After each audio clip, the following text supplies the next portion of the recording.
Et maintenant, installons-nous pour notre dernière méditation qui sera un petit peu plus longue.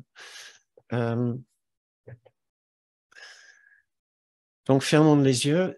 Si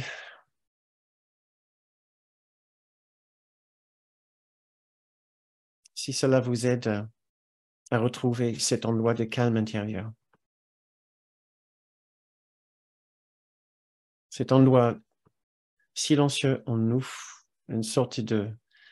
C'est l'endroit de rencontre avec notre propre sagesse, avec le Christ en nous. Pensons légèrement et doucement à une situation contrariante dans laquelle nous avons eu un vrai sentiment de mal-être à la suite de ce qu'une autre personne a fait.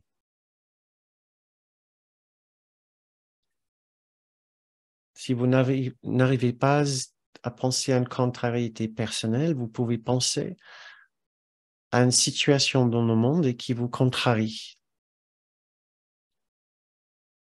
En pensant aux personnes qui souffrent. En pensant à ces personnes qui font souffrir, que ça soit sur un plan personnel ou sur un plan plus large,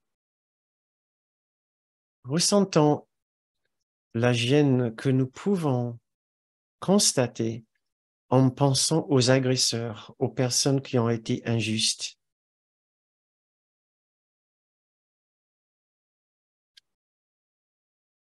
Chaque fois que nous sommes contrariés, nous gardons toujours une pensée contrariante envers une autre personne.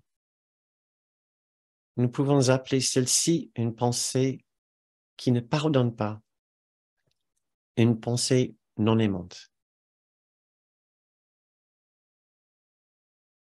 Et maintenant, prenons un pas de recul bien au-delà de cette situation. Avant ces différentes situations, avant ces différentes contrariétés, avant même de venir sur Terre, vous étiez dans une paix si parfaite que rien ne pouvait interrompre votre sentiment de tranquillité et de sécurité. Une fois dans ce corps sur Terre, par contre, vous vous êtes coupé du souvenir de cet état de sécurité et d'amour. Vous avez nié votre lien de communication avec vos aides,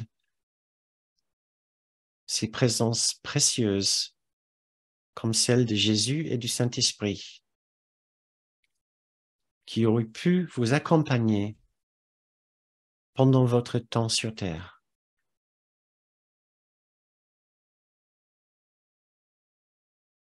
À la place de ce sentiment de bien-être, vous avez accepté un sentiment pernicieux et destructeur de mal-être, de faute, de culpabilité et de vulnérabilité.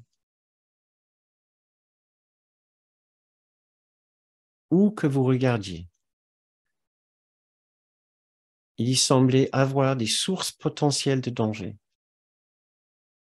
Vous étiez sur votre garde, même quand il n'y avait pas de danger apparent.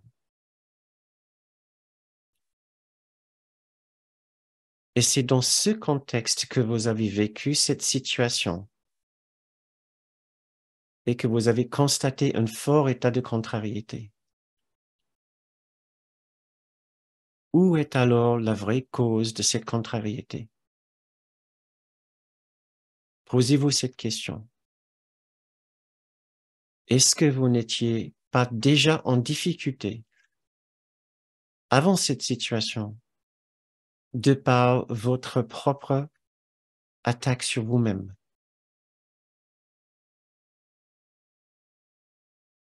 Vous êtes fait mal en vous coupant de ce magnifique esprit, celui que vous partagez avec le Christ en vous.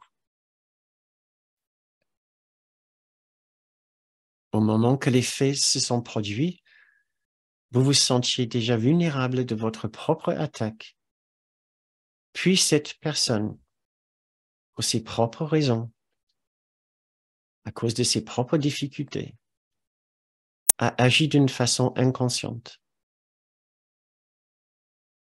La personne n'était pas dans le souvenir du Christ en elle, mais dans l'emprise de son ego, ce qui est une condition très douloureuse. Qui, alors, est responsable pour votre mal-être? Et qui a maintenant le pouvoir de rétablir la communication avec la force et la paix? Déterminez maintenant que c'est précisément ce que vous désirez faire.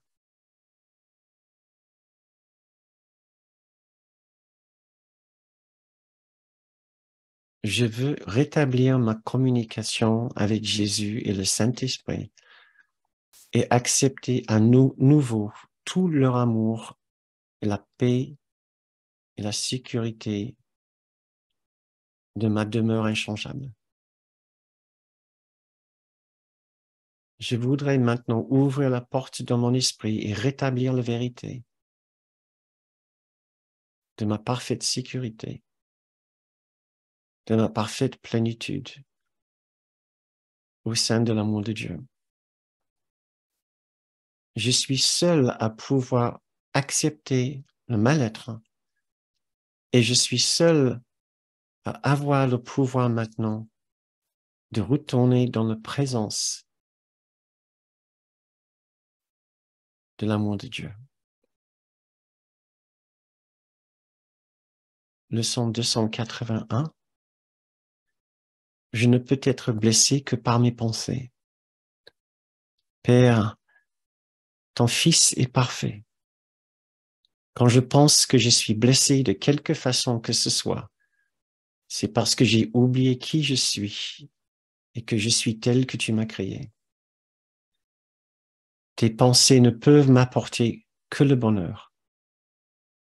Si jamais je suis triste, blessé ou malade, j'ai oublié ce que tu penses et j'ai mis mes petites idées insignifiantes à la place où tes pensées doivent être et où elles sont. Je ne peux être blessé que par mes pensées. Les pensées que je pense avec toi ne peuvent que bénir. Seules les pensées que je pense avec toi sont vraies.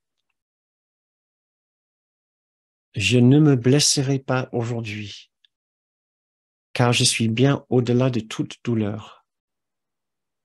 Mon Père m'a placé en sécurité au ciel et il veille sur moi. Or, je ne voudrais pas attaquer le Fils qu'il aime, car ce qu'il aime m'est aussi donné à aimer.